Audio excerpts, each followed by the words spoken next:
and used either for you or against you at some stage. We don't know when that is. Okay.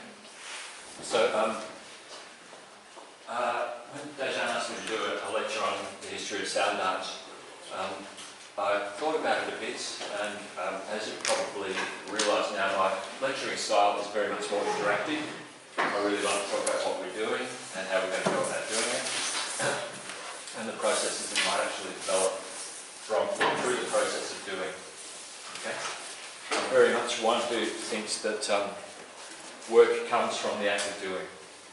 The thinking about what you're doing comes from the act of doing. Okay?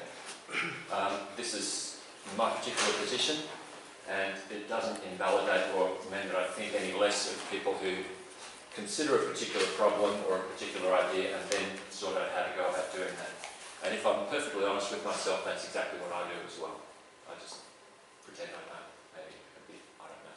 So in this lecture I looked at the concept of what sound art is.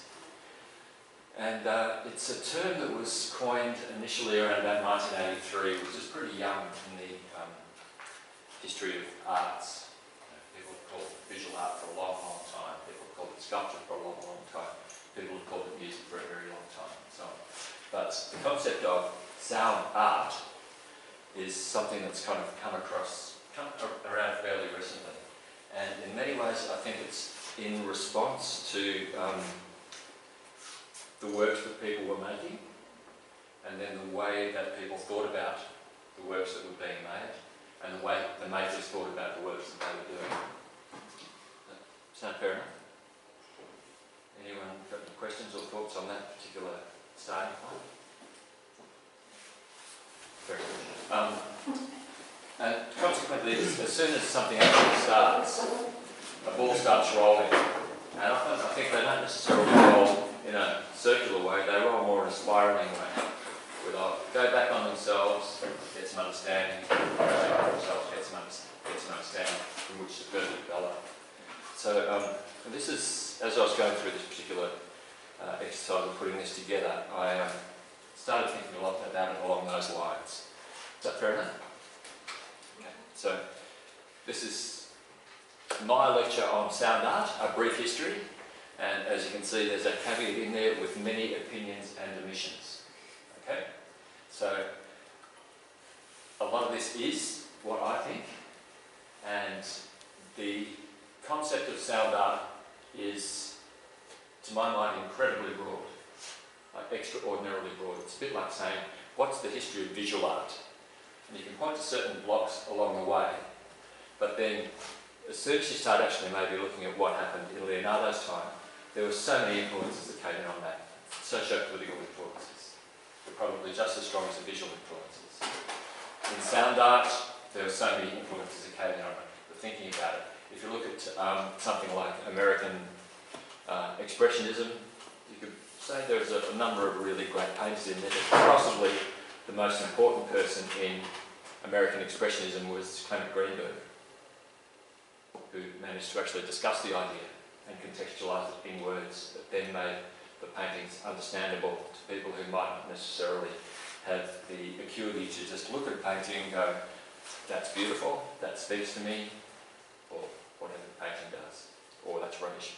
So anyway, these are, as I said, full of my opinions with many, many omissions. So I'll just kind of go on to this idea of what sound art actually is. And there's many, many, many things that it could be. You could call it a work of art in which sound is the material, just as we have visual art in which light is the material. Is that fair enough? We have physical art in which texture is the material, like a sculpture. And we might have textual art in which the words themselves are the material, or the semantic content is the material. Let's work with all of these things start working. Or the word sounds are the material. If we look at some say sound art or sound poems, those sorts of things, they all kind of come up as the material. So that's one possible interpretation of what the word art that has sound as its primary concern. Does that make sense, or are there any questions about what I might mean on that? Okay. Can someone tell me what I mean there?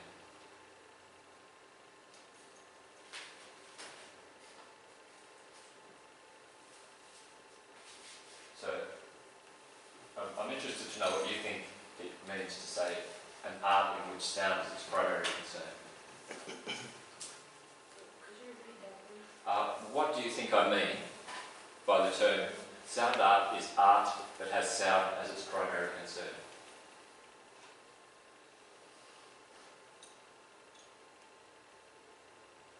It's an interesting question, and it's a question that's worth asking. You know, because with a lot of these things, the process of actually interrogating what's being said or what you're thinking is an incredibly important thing, I think, particularly for an artist in this day and age. You have to know where you're coming from. You have to know what you mean when you say a word. It's absolutely vital. To me, this would be an artwork in which the sonic characteristics of any particular sound, or the characteristics of any particular sound, are the thing that you're working with. So that could be the starting point of my artwork. Okay? Now, could mean a number of things. It could mean, give me your attention. It could be, I like what you do. It could be, I'll do a better one, an attack with a very good decay. It could be an exploration of the work of the room. Does that make sense? Yeah. It could be any of those things, okay? And then kind of it's up to you to also make up what you think it means as well. What do you think it would mean? Like if we change the term from art that has sound as its primary concern to art that has light as its primary concern, to art that has colour as its primary concern, to art that has semantics as its primary concern, to art that has space as its primary concern. And I think like a lot of artists actually work within a particular medium, and that will be their primary concern. But maybe they don't necessarily interrogate what they're doing when they actually inhabit that space. Does that make sense? If you kind of think of the space that you're actually working within as a space that you're inhabiting, you're inhabiting the space of words, you're inhabiting the space of colour, you're inhabiting the space of interactivity. Okay? And then it's up to you to navigate that location. And the way that you navigate it will be the thing that's where you bring your uniqueness to a particular area that you're working in. Any questions or thoughts? Okay, so we'll move on. Sound art is not music. I've had people tell me this, and I thought, oh, that's really interesting. How come? What's not sound art, or what's not music? If we listen to the canons in the 1812, are they music or are they sound art? If we listen to the sirens in Varèse's ionisation, are they musical instruments, or are they sirens, or are they signifiers of danger, or what are they? Well, they're defined by context. Exactly, yeah. Yeah. Which is the same answer for art that has sound as its primary concern. Yeah. Putting sound in a certain context. Yeah. Which makes it art or not art. Interesting thought. Whether the context actually defines the art. It doesn't have to, but okay, a siren without a context is definitely not art.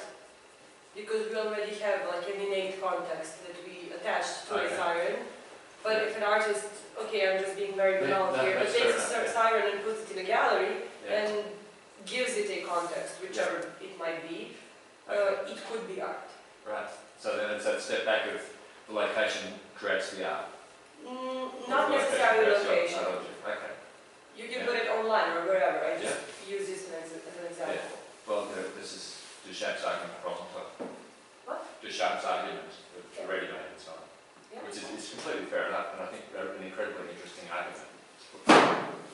and has so many possible references, such as to put fountain in a gallery suddenly recontextualised the idea of how you look at that shape.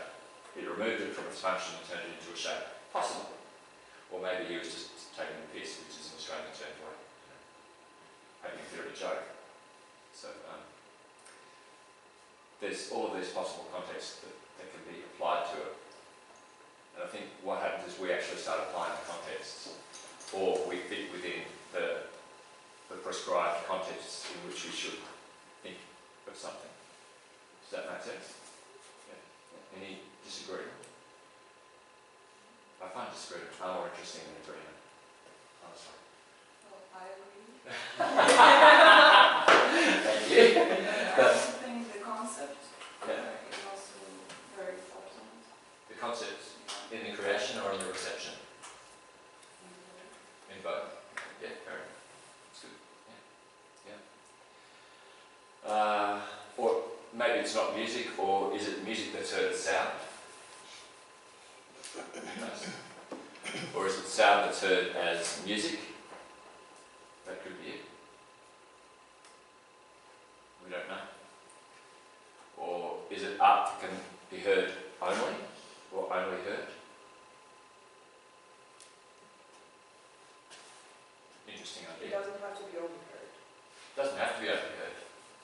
I mean, you showed us yesterday your program where you Yeah. visualize sound. Yeah. And I mean, there is definitely sound there, but we can also see Yeah. it. Yeah, exactly. Yeah. So what I'm saying is these are the possible lists of things that people might call sound art, in my opinion. Okay. Again, as I said, opinions and omissions. Keep those words front and centre. Okay. So it could be that it's art that's only heard, or it could be art that's only heard and seen, or it could be art in which the visual representation is an adjunct to the artwork. In that thing that I showed you yesterday, the artwork for me is actually in the process of playing, and the visual representation sits somewhere between something that I'm interested in creating and, in my more cynical situation, saying people like eye candy. If you've got eye candy, people will pay more attention. Okay? Because it removes it kind of alters that sense of a temporal space. Because sound only works in time. It has no materiality other than time, in my opinion. And I'm more than happy to be disagreed with on this. So it's art made by people who call themselves sound artists. There's plenty of people I know who say, I'm a sound artist, and then you listen to what they do, and it's a whole bunch of beats that could kind of be maybe the 9 AM act at the start of a dance festival. So, but they'll still call themselves sound artists. Or is it art that other people describe as sound art? So someone might hear it and then say, oh, that's sound art. Does that make it sound art? Who knows? Doesn't really matter. And I think this is a really interesting situation because we're looking at a very nascent art category, a very early art category, and a very young one. So if we kind of start thinking about how that works within the context of other art forms, which have incredibly long histories, as I was saying before, this is one that's still trying to position itself. And maybe in 150 years, people might say, Stephen Vitello is not a sound artist, and Steve Reich is a sound artist. Because they've contextualised more and more and more and refined more and more and more. But, you know, this is kind of what I see happens in general art, and seems to me what happens here. Okay, so let's move on a bit. And I have to say, I haven't really spent a lot of time here actually doing what I think is the history of sound art, because there's a whole bunch of folks who've already done it. So these are the ones that I think are the most interesting and the most challenging. I particularly like the first two, and they're both as YouTubes. and audio examples, so you can sit down and watch them on your phone on the bus or wherever you want to do it. The Christopher Cox, Milo Taylor and Joel Kane come from a sound art or a sound position. Christoph Cox is the philosopher. Okay. Art History is a journal where they discuss sound art and they offer their definitions of it and its history. Oxford is Oxford Online, and they have their dictionary actually has a fairly reasonable outlining of what sound art is. Kumu is a gallery which has put up some exhibitions in which they contextualise what they do as being a history of sound art. ArtNet has a long discussion on it. MoMA has a very, very interesting website, and while their discussion on sound art is fairly brief, it's pithy and quite interesting and offers some very interesting ways to think about it. And then it also has a really, really good bunch of links after that, which can take you into the labyrinth of what you might think sound art is. Fair enough? So, again, this is for you to kind of start exploring. Then there's Aesthetica, another magazine, and then there's The Tate, which also has been put up quite a big exhibition on sound art a little while back, and that's where they discuss what they're doing there. So within all of these things, I think what was interesting for me with these was that we started getting all of these different versions of what sound art might be. And as I was putting this together, I started thinking, if I was to just give you my linear trajectory of what I think sound art is, I will kind of get to that soon. What it would do is actually really reduce the potential options that you would have in looking at what sound art might be. Does that make sense? All okay? So I guess for me the most interesting thing is for you guys to start exploring. Find a bit that you like, pick it up and run with it. Okay? Sound reasonable? Okay. So these are all people who've actually talked about sound art. Resonant Spaces is one. Alberta University has a description of what its sound art course is.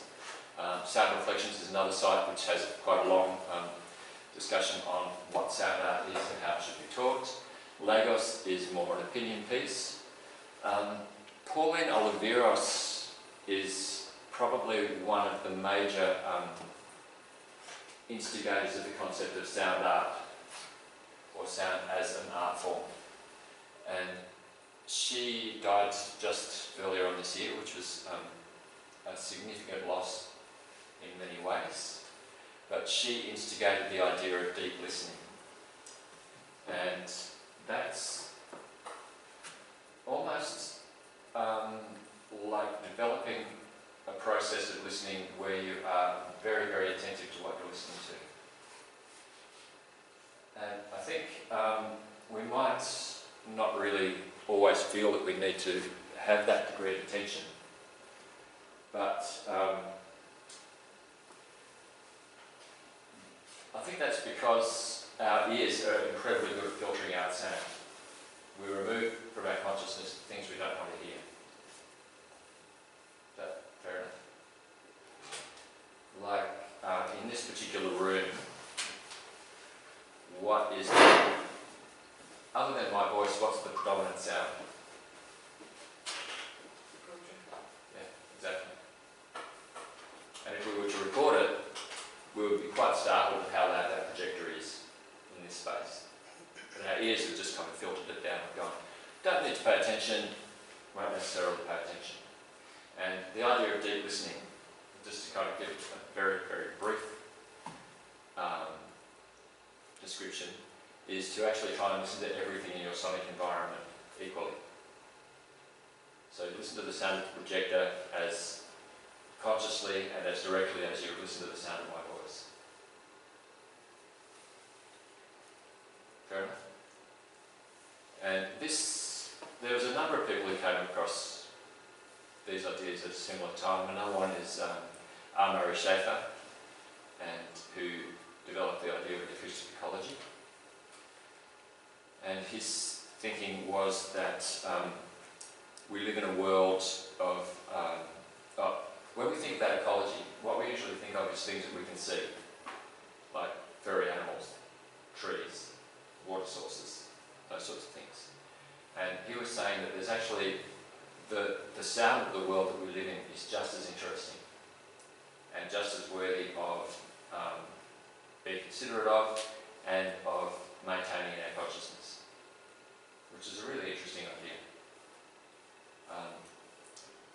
So he has a number of acolytes or people who followed him, and Hildegard Festerkamp is one of the people who we'll discuss in a little while. There's good old John Cage. So when you go to this link, it's pretty much like going to a Wikipedia link, but what it does is have a list of all of his, well not all, but the majority of his, not even the majority, I'd say many of his important pieces. So you can then click on those links and it will take you to various YouTubes or various discussions on those specific pieces, like Imaginary Landscapes or 4 minutes 33. Now everyone knows 4 minutes 33? Yep. Have you ever tried to play it? Or perform it? No, it's an incredibly interesting piece. Okay, so have we got 4 minutes? Maybe we haven't got 4 minutes and 33 seconds to actually sit here and listen to the piece. But it's well worth having a look at these particular spots. This is the piece played by David Tudor on piano. This is an orchestral piece, as is this one. And there is something quite extraordinary about the process of listening with the attention that you would listen to a concert piece in a concert hall, and in that context of a concert hall, and listening to the sound that's actually around you, listening to the natural environment. It's quite a startling experience. We have Trevor Wishart, who's an Englishman, and wrote a fantastic book called On Sonic Art, and this will, that link will take you to the PDF of the book. It's probably about maybe 25 years old now, but the ideas that he's got in there are incredibly important and very, very interesting, and really good ways of actually looking at constructing time in a sonic way. And I think the ideas that are in there are easily transferable to any other thing that you're trying to construct in time, like a movie. Okay. Or you could then take the idea of maybe looking at time as elongated space, and maybe think about these particular things as ways to construct things within a space, such as a canvas or a screen or whatever. He also wrote this really interesting piece called Red Bird, and while it's not the first piece that used social ideas in its construction or in its purpose, it is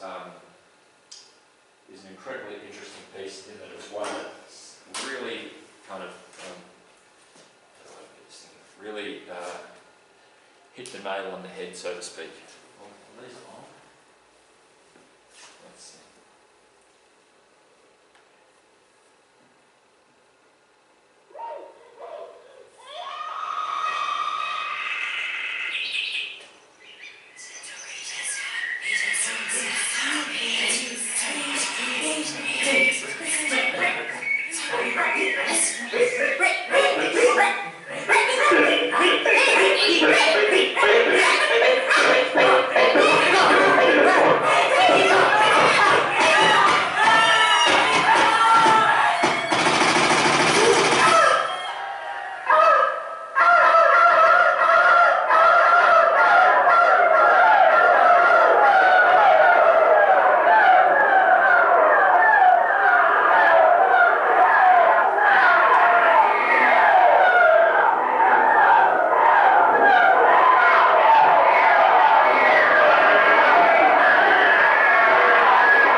quite an interesting idea of actually looking at forms of political oppression and blending the sounds of that with the sound of birds, which we could easily think of as being, like, probably, we could say birds are the most free animal that there is. They're not stuck in walking on one plane. They can go up and down and across all sorts of things. They can swoop, they can change, they can do many, many things. So perhaps he was thinking of the bird as being a metaphor for freedom, and with sounds a metaphor for oppression. Interesting idea. Okay. I'll leave you to check out Mr. Wilson.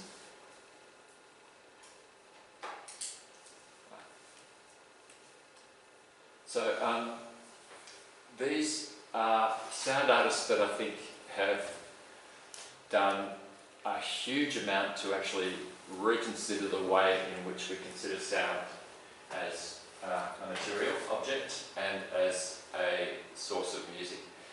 Are you aware of any of those pieces, like the Alvin Lucia, I'm Sitting in a Room, or Music on a Long Thin Wire? Yeah, or there's 40-part motet, and there's Hildegard Westcamp's Kids Speak Soundwalk, and of his presences, and Amanda Stewart's poem and reading Postiche, in which she transfers between words which have meanings and words which have sounds, and plays between them. I might just play you a little bit of I'm Sitting in a Room, and my mouse shows up. Where is my mouse?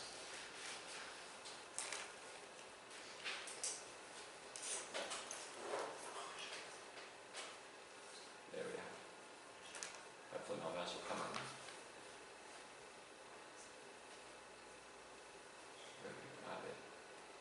So, again,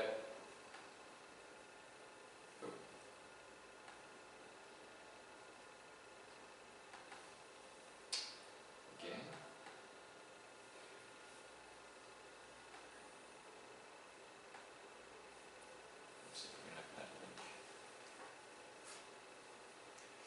This piece is 45 minutes long. We won't listen to the whole lot.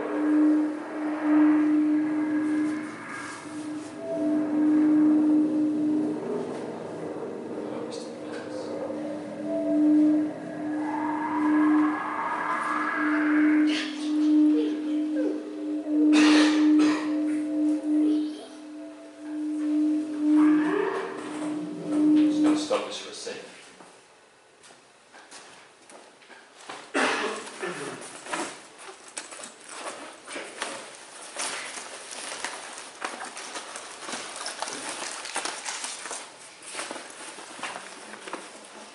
Now I'll pack my mouse.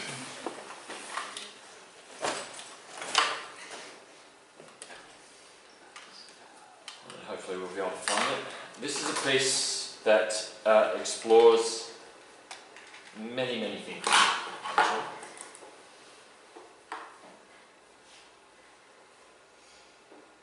Just excuse me for a minute, please.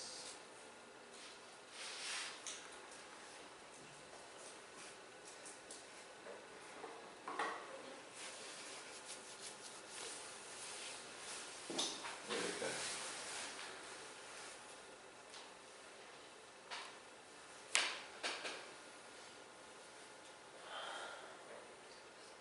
So excited.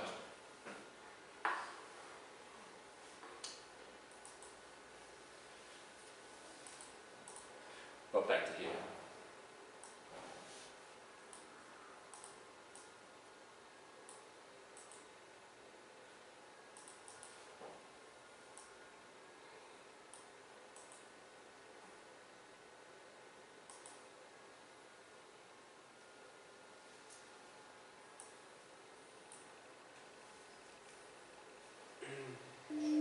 Different from the one you are in now.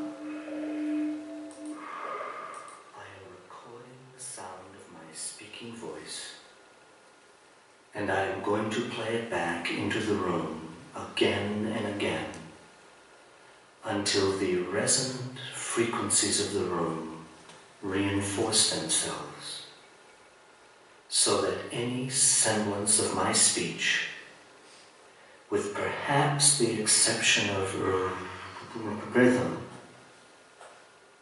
is destroyed. What you will hear then are the natural resonant frequencies of the room articulated by speech. I regard this activity not so much as a demonstration of a physical fact, but more as a way to smooth out any irregularities my speech might have. So what it basically does is it's got two tape recorders. I am sitting in a and he room reads that into a different microphone, from the one you are in tape, now. takes that tape and puts it onto I am another tape recording recorder the sound and of plays my it back, speaking and then voice, records that again. and I am going to Continually play it just swaps back that into over the and over and room over again. again Okay. and again, So as you can hear now, just on until first the iteration, resonant frequencies of the room reinforce there's themselves, suddenly this quite interesting reverberation happening. so that any sense Just like of when my if I clap my hand like that, with you can't hear a perhaps the reverberation. exception of Okay.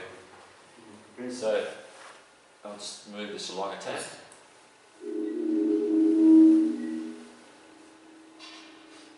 And these are the resonant frequencies of the room as excited by his voice.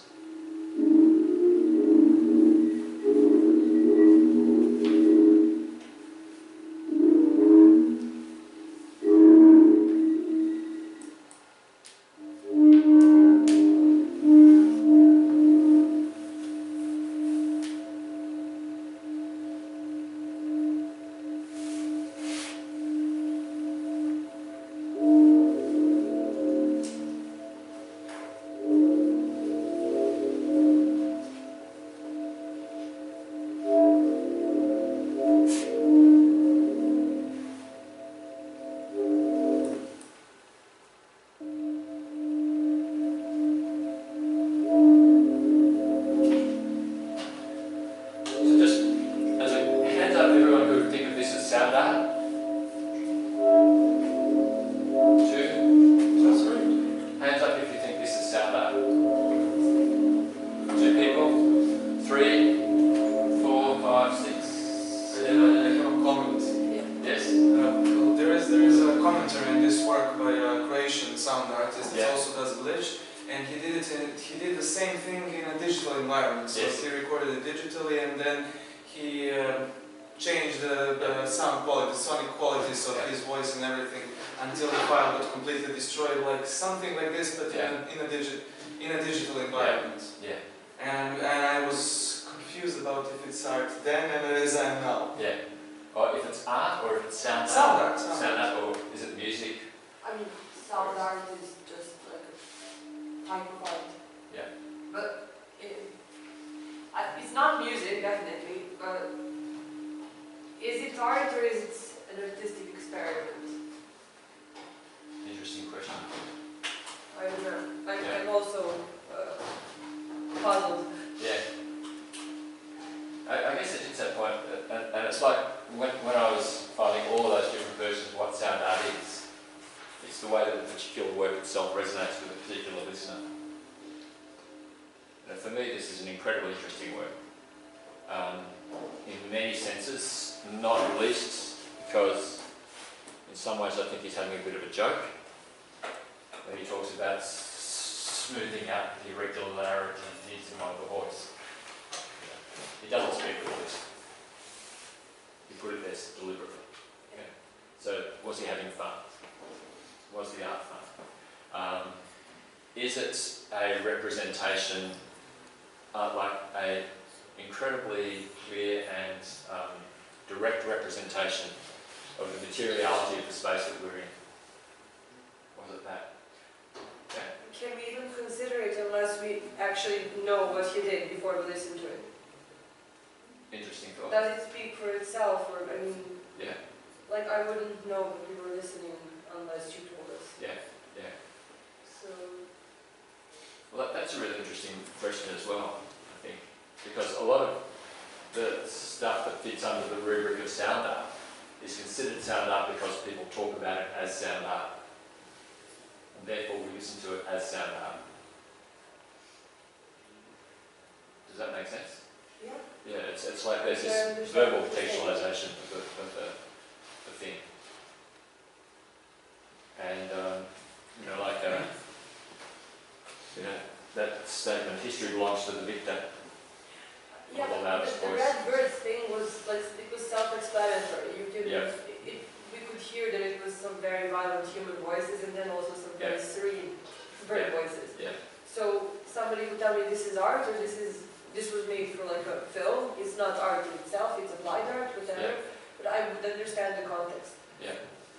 With this, one of the things that makes me question if it is or is not art is the fact that I needed an explanation. Okay. So that I could consume it, Yeah. so to speak. Does anyone else feel that? Well, I think that's the thing with a lot of conceptual art as well, because the main thing is the concept. I agree. I just think we should be able to get something out of it. Not everything that we were supposed to, but at least something Yeah. out of it without the concept. Yeah. And okay, we didn't listen to the whole thing, so maybe I would have gotten something, I don't know. Yeah. But it does make me question Yeah. if I would categorize it Yeah. or not categorize it. Right? Does anyone else have that problem? Well, I don't think those two pieces of work are comparable. Yeah. Because the first one is pretty engaged about, I think, socially engaged, and it speaks about the Yeah. topic, and this one doesn't speak about the topic. I think it speaks about sound and sonic qualities all together. Like Yeah. I don't know. So maybe there's a possibility that you could consider the first one like Goya's 4th of May, So what? like the 4th of May or Guernica, Yeah. and could consider this one like a Rothko. But is Rothko, like, I feel like this could also be interpreted as fascination with technology. Yeah. It's basically just, I mean, it's not, but it Yeah. could be It could be, interpreted yeah, exactly, as yes. somebody who's just Yeah. trying out what happens when you Yeah. do something. Yeah. Yeah. So if you do give it context and the concept, it is art, but then without that, it could also just be like, oh my god, look at what I did. Yep. So Absolutely. I mean, I like it, but I'm just not sure Yeah. how I, It's a tricky one. Yeah. You know. And again, these are the things that I think we need to kind of contextualise within our own thinking as well.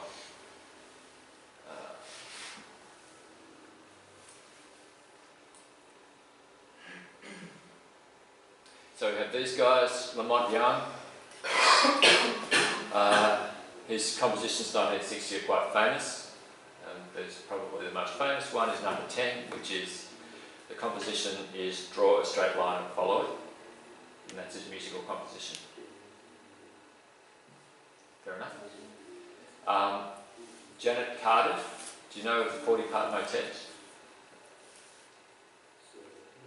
This is where she took a motet by Tallis and had, there's 40 singers for it, and she had each of them individually mic'd. So she got a very close and very intimate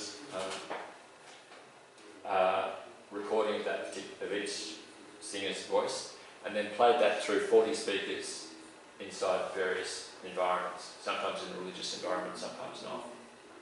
And when I heard it, it was set in a circle, and you walked into this space, and you could hear it, which was really, really nice. And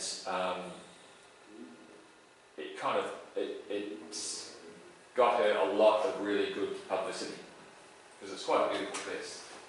And I think this is where you're also, if we kind of were to look at this and interrogate it as sound art, is the recontextualisation of a piece that was written about 500 years ago to be sung in a church and played then through a set of speakers in a non-religious environment to people who are not intending to actually be engaged in some kind of religious experience. Is, where is the art? Is it in the appropriation? Is it in the making?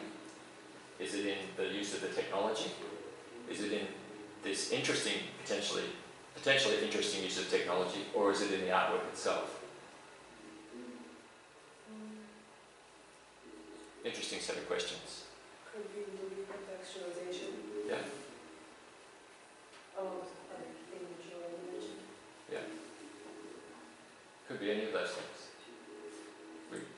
We Or all of them together. all of them together, yeah. More likely that one, yeah. Yeah. Which is kind of interesting, and I think this is the really interesting thing about sound art, is that it's an art form that really only resides as some kind of ephemeral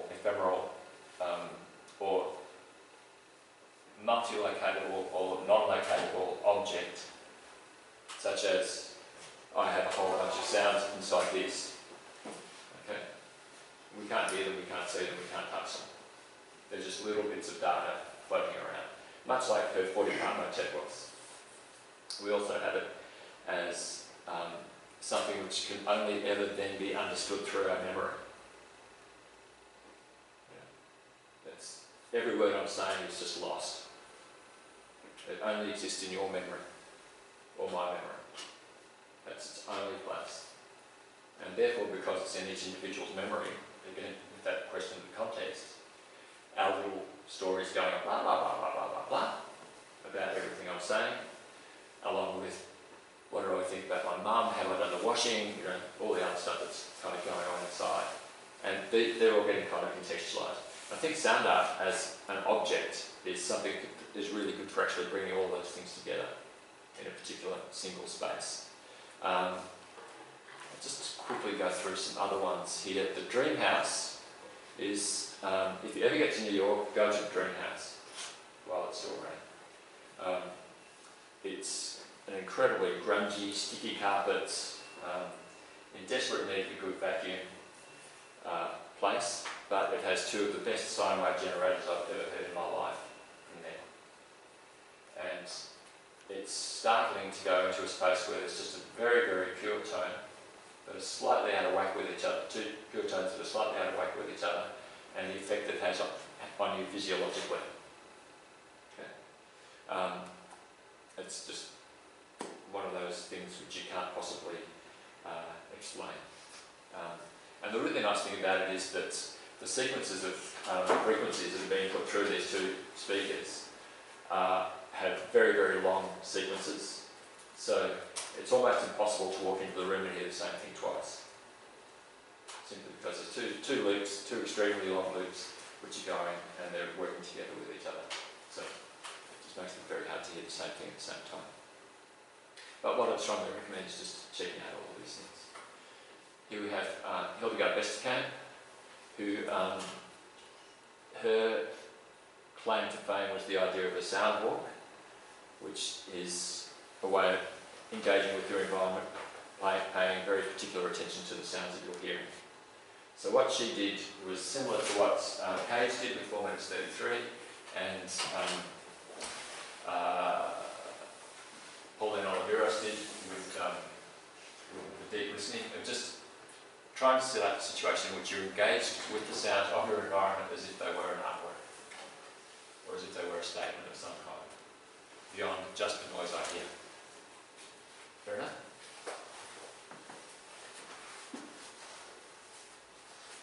So there are too many more. Check the sites.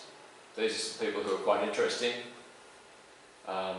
We will look at a little bit of Baraji Akita and Christian Markley a bit later on. As again I said, this is an opinionated history. Many will disagree and some will find it challenging. There are many versions of the history of sound art as there are for any other history. For me, sound art is dependent upon technology, and developments in technology allowed sound art to develop. Now, you may or may not agree with this, but I think in many situations often technological changes actually precede and cause conceptual changes. Any agreement or disagreement on that? Absolutely. You disagree? Yeah, No, fair I enough. agree. You agree? Absolutely. Okay, yeah. So, I think that's definitely the case. People didn't know how to write until there was no reason to know how to spread word, how to spread an idea clearly and accurately until the printing press came about. And then suddenly people went, I can express my ideas, and off they went. my phone lets me know that I'm totally lost here, and I can go click, click, click, click, click, and it'll take me to the Tesla Museum rapidly.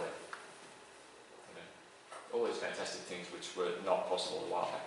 So for me, with the history of sound art, and this is incredibly contentious, it came about with Schoenberg and his idea of dissonance, the emancipation of the dissonance, and at around about the same time, about 5 years later, the magnetic tape became available.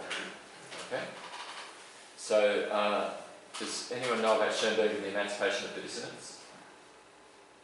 This was his concept where he looked at how traditional Western music was being made, which is pretty much on a harmonic system based on a very well set group of particular sounds and the way that they can be moved from each other. Just one thing on our Western musical system is it's probably one of the clumsiest and the most out of tune systems around.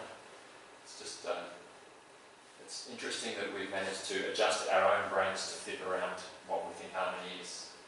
It's because it's got nothing to do with reality. It's just a mathematical construct. But what Schoenberg did was take that mathematical construct, there were 12 equally spaced tones within an octave, and then said, right, we can just arrange those however we want. I talked about this a little bit earlier on. And from that, he actually presented the concept of we don't have to hear things harmonically. We don't have to hear things as belonging to a particular harmony, which to me was an incredibly interesting idea. Some people are talking about the 12-tone system as actually the most effective form of concept art ever. Agree or not? And around about the same time, about 5 years later, there was the development of the magnetic tape. The tape recorder thing. Okay? So, prior to that, this guy Louis came up with a text called The Art of Noises, in which he considered sound as, or considered music to actually be only a very, very small subset of the possible sounds that we have, and that it was possible to then arrange sounds as you would arrange musical notes in a kind of potted history of what he was talking about. So, just to reiterate, around about 1925 was when Schoenberg expanded or dismissed the rules of tonal harmony, and around the same time there was magnetic tape. Suddenly dissonance and noise were okay, or at least for the adventurers, and suddenly sound could be captured with reasonable fidelity on a medium that could be manipulated and was affordable. Okay, this is huge, this bit. Because if you think about it, everyone in this room has probably heard Mozart's pieces more than Mozart ever could have dreamed of hearing them. Fair enough?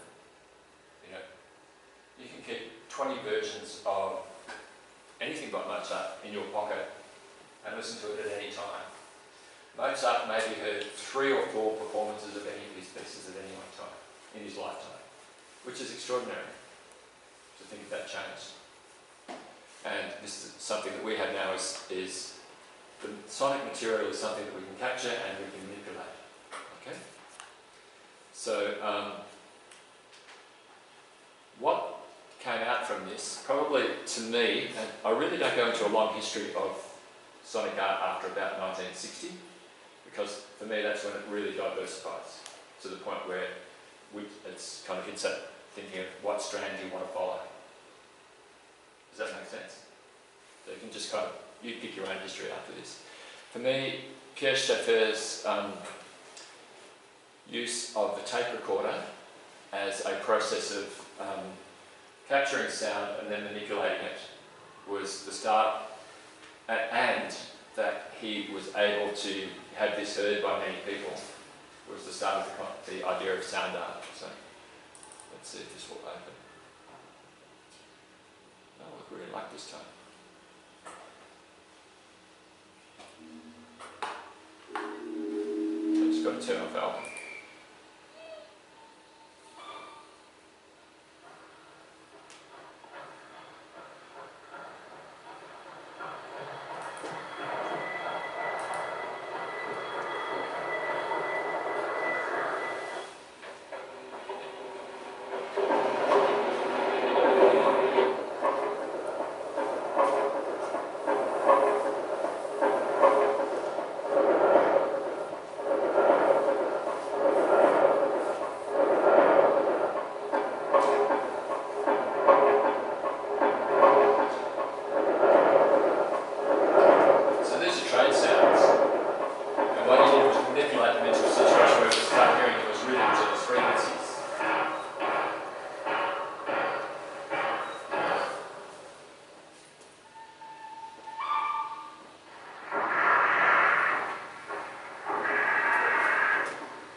So the really interesting thing about this was that it was one of the first times that people actually heard sounds taken away from the thing that caused them.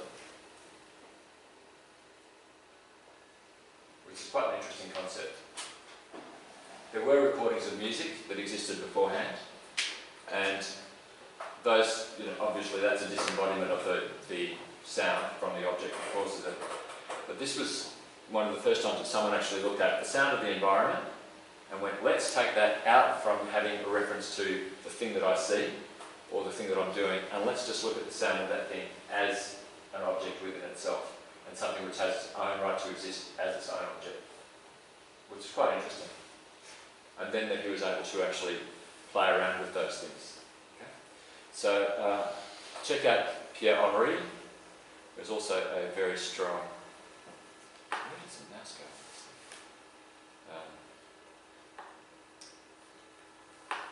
What happens with the mouse? He was worked with Pierre Schaeffer a lot. We have Karlheinz Stockhausen was also someone who really took electronic music and the things that are available within the electronic techniques to a very, very high level. So this is probably one of the most famous pieces in electronic music, all done with tapes, and there's fantastic images of him and his assistants cutting up tapes. Back when you had, sound was actually an object that you could put on a tape, and they cut up quarter-inch little slots and then stick them all together and do all this sort of stuff. It was quite fantastic. So maybe we'll have, should we keep going? We'll just go a little bit longer. But check these things out yourselves, okay? This is a fantastic piece where he does a really good representation, a visual representation of the way the sound is actually occurring. A very clear and direct interaction between the two.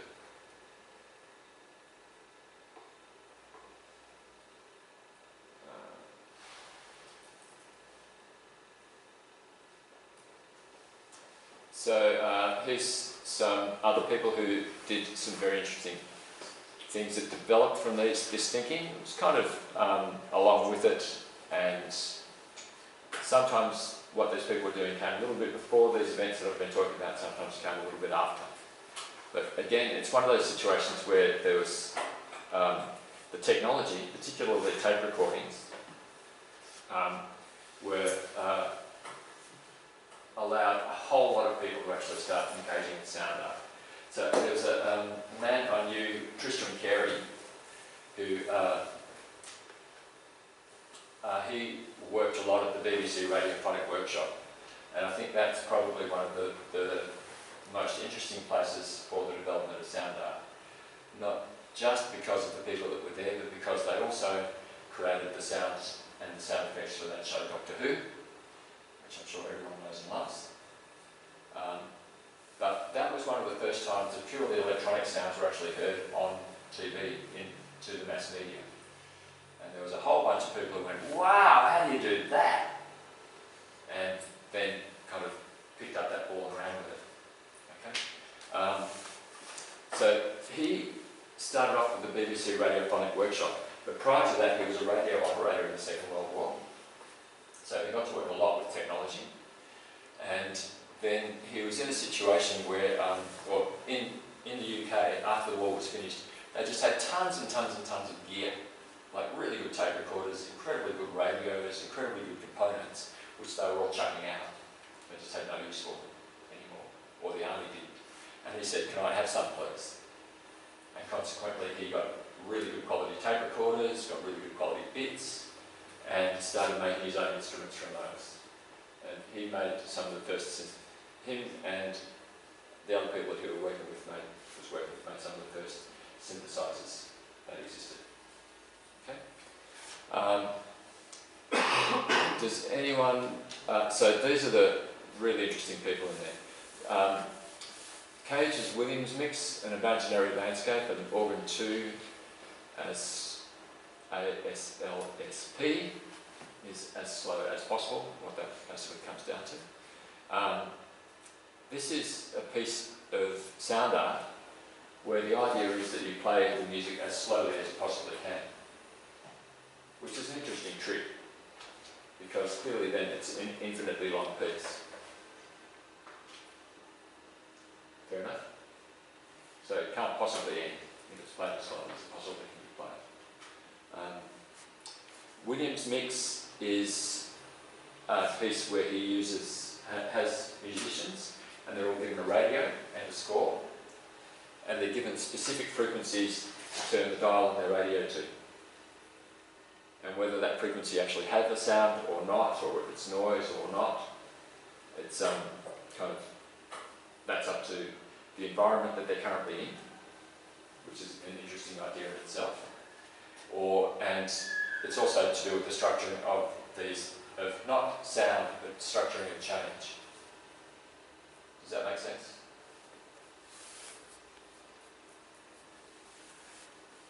Yes? No? Yeah, okay, good. It's a very interesting piece, and again, the way that you actually contextualise it can be quite interesting too. Do you contextualise it as a piece about structure? Do you contextualise it as a piece about location? Do you contextualise it as a piece about current times? Because clearly if you were to play this piece now in my flat, it would sound very different to if you played it now in my home in Australia. Completely different thing, but exactly the same piece of music. Or exactly the same piece of art. Very interesting thinking. And again, the way that we have to think about it. So there's a whole lot of links to stuff from BBC Radiophonic Workshop. Do you know of the piece Come Out to Show Them? No. Come Out. Oh, and It's Gonna Rain. These are again tape pieces, much like the piece from album Lucia, but they have associated political content as well, and they work with time. Stephen Botello is a sound artist who was given access to, I think it was the 92nd floor of the World Trade Center, when the World Trade Center was still there. And what he did was set up a whole lot of microphones on the windows of the space, just to see what would happen. So again, if you're talking, like, this is the really interesting thing for me with sound art, is that the context and the creative impetus behind it is often just as strong or is as important to the thinking about the work as the actual object itself. So he did this piece and he really lucked out because while he was stuck up there on the 92nd floor, a hurricane came through New York. So he got to record all these fantastic sounds of hurricane winds blasting against his window, sounds of the building moving quite considerably, as you imagine it would, and just got this fantastic set of data based on luck, really. And he was then able to contextualise that as an artwork. Then, what happened after that was, as we all know, the World Trade Center got destroyed, and suddenly that recontextualised his artwork. Does it become a historical document? Does it become a representation of some kind of sonic art? Does it become a political statement? All of these things can be left open to the interpretation. Okay. I think maybe this is one of the important things when you think about sonic art and its history, is that it just as much is about the interpretation of the work as it is about the work itself. Fair enough? Cool. So here are some other folks who do some really interesting things. I started going through this list and just thought I could go on forever, so I stopped. Do you know of Ryoji Ikita's work? What? Do you know of Ryoji Ikita's work? No. He's an incredibly interesting Japanese artist. He's probably one of the primary sound art, maybe music, maybe whatever, maybe spectacle artists around at the moment. And he has this really interesting history where he was at a college with a group of other people and had one particular professor who was really interested in finding like-minded people from over the entire college, over the entire university to put together a performance group. What they did was put together a group called Dumb Type, and I can strongly recommend checking out this group, Dumb Type, DUMBTYPE, for their work as performance artists. Now, Ryoji Ikeda, I'm not quite sure what he was studying, it was probably architecture or something like that, just stuck his hand up and said, I'll make the sound art, or I'll make the sound, and consequently he did.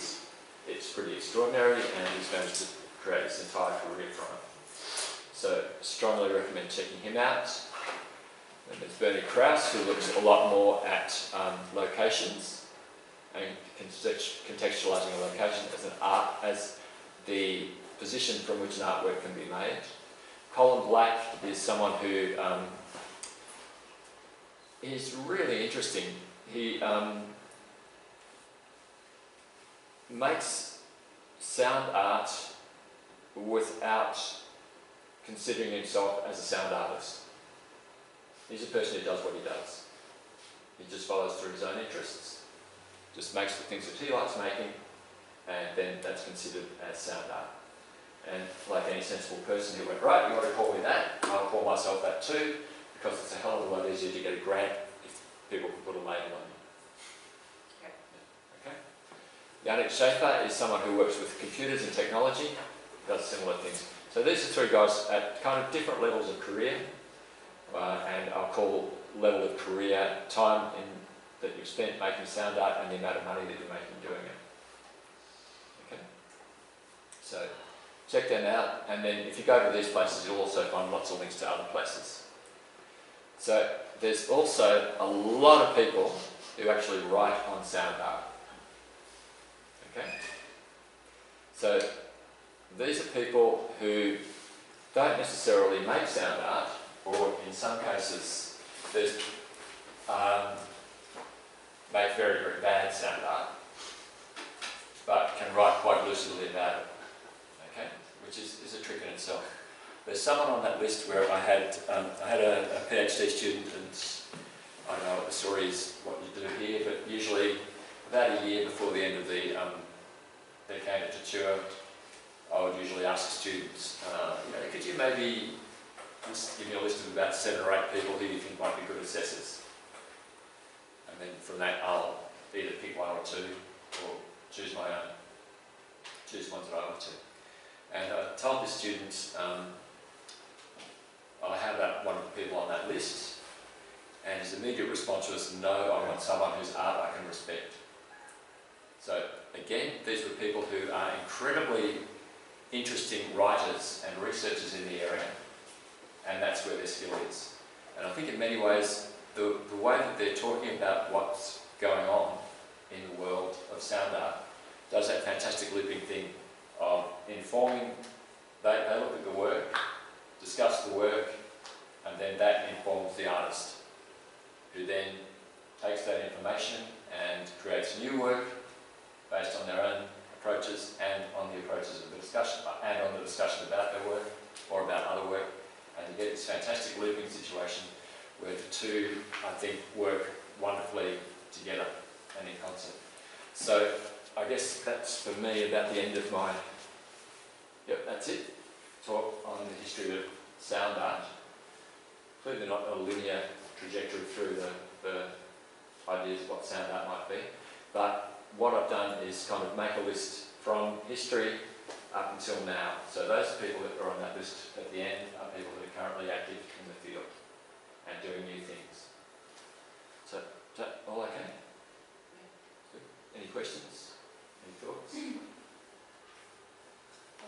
send this presentation to your email or? I'll make a Dropbox link and put it down on no worries. So we'll do that. And the video as well. So you get to live through this more than once. Won't that be fun? If only if you want to.